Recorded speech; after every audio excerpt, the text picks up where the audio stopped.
If American codebreakers knew the Japanese carriers were coming to Midway, why was victory still so uncertain? Because intelligence created a chance, not a script. It put 3 American carriers near the right stretch of ocean at the right time. It could not see through clouds, coordinate every squadron, or stop Japan's remaining carrier from striking back. The Japanese plan was designed to solve a problem. Pearl Harbor had damaged the United States battle fleet. But American carriers were still operating. Admiral Isoroku Yamamoto wanted to seize Midway Atoll and force those carriers to respond. A larger Japanese force could then destroy them on Japanese terms. Admiral Chester Nimitz had almost no margin. Enterprise and Hornet were available.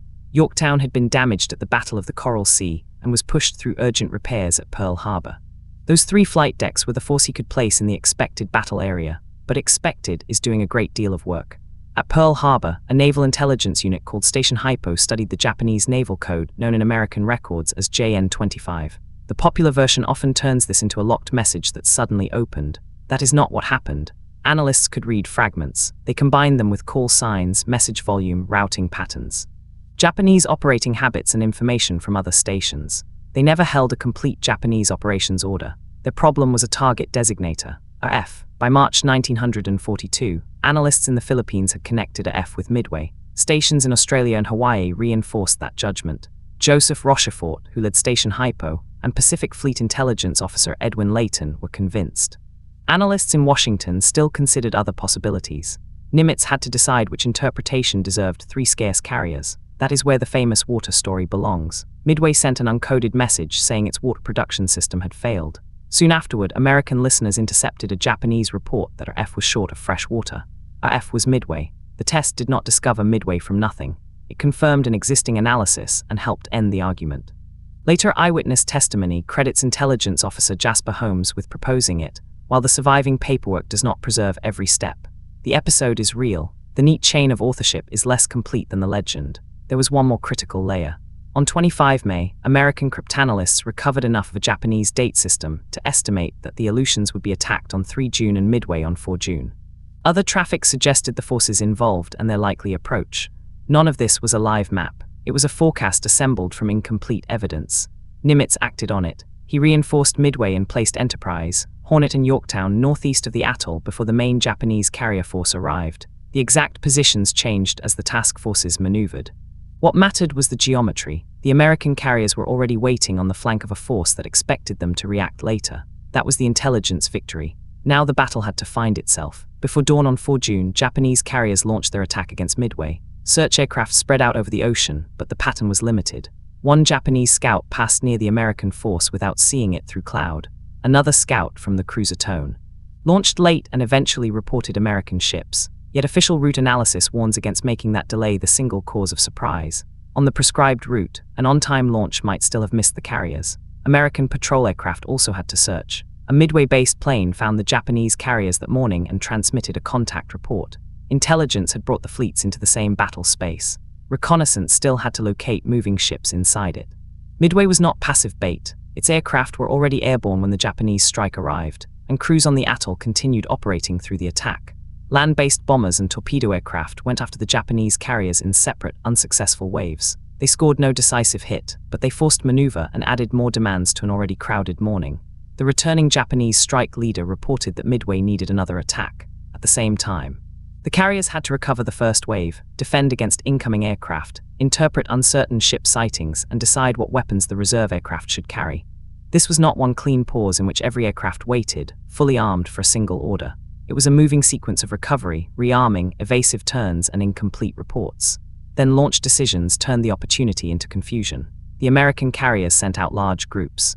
But the formations did not move as one coordinated wave. Some separated after launch, some searched empty ocean. Hornet's dive bombers failed to reach the Japanese carriers that morning. Enterprise's air group reached the expected area and initially found only sea. Fuel was already becoming a command decision. The carrier torpedo squadrons found the enemy in separate attacks. Their slow aircraft approached at low altitude without the protection they needed. Of 41 torpedo bombers launched by the 3 American carriers, only 6 returned. Their crews were not part of a planned sacrifice. Their attacks did not automatically create the later victory, but repeated low-level approaches forced the Japanese carriers to turn, interrupted flight operations, and kept much of the defensive fighter attention close to the water. The battle was becoming less orderly with every arrival, high above. Enterprise dive bombers underway. McCluskey reached the expected contact point and saw nothing. He had to choose, turn back with fuel remaining or keep searching. Then he noticed a Japanese destroyer below. Arashi had fallen behind during a submarine hunt and was racing north to rejoin the carrier force. McCluskey followed its wake. That wake was not in the decrypted forecast. It was a clue discovered in real time. At about 10:20 in the morning, McCluskey's bombers found the Japanese carriers. Dive bombers from Yorktown arrived independently from another direction at nearly the same moment. The convergence was not a perfectly synchronized plan. It was the product of separate searches, decisions, endurance, and luck. Within minutes, bombs fatally damaged Kaga, Akagi, and Soryu. Popular retellings often freeze this moment into one dramatic image. Every Japanese deck packed with fully armed aircraft, seconds from launch. The exact condition of the decks, hangars, and rearming cycles has been debated. We do not need that disputed picture.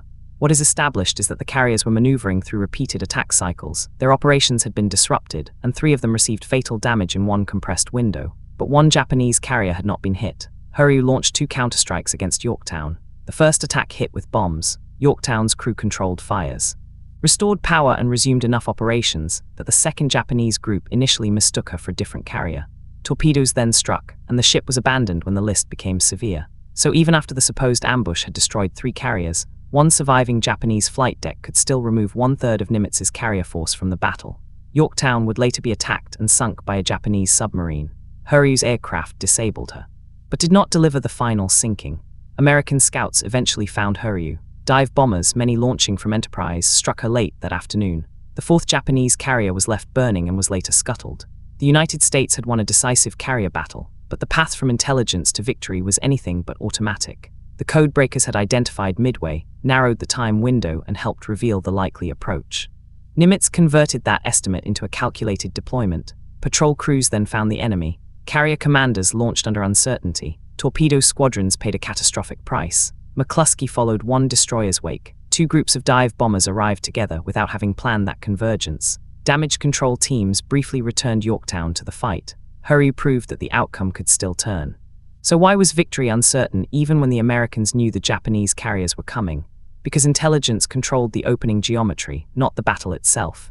It created the opportunity to strike first, while reconnaissance, timing, command decisions, aircrew action, and chance decided whether that opportunity would survive contact with the enemy. The Codebreakers won the right to be in the battle. The battle itself still had to be won.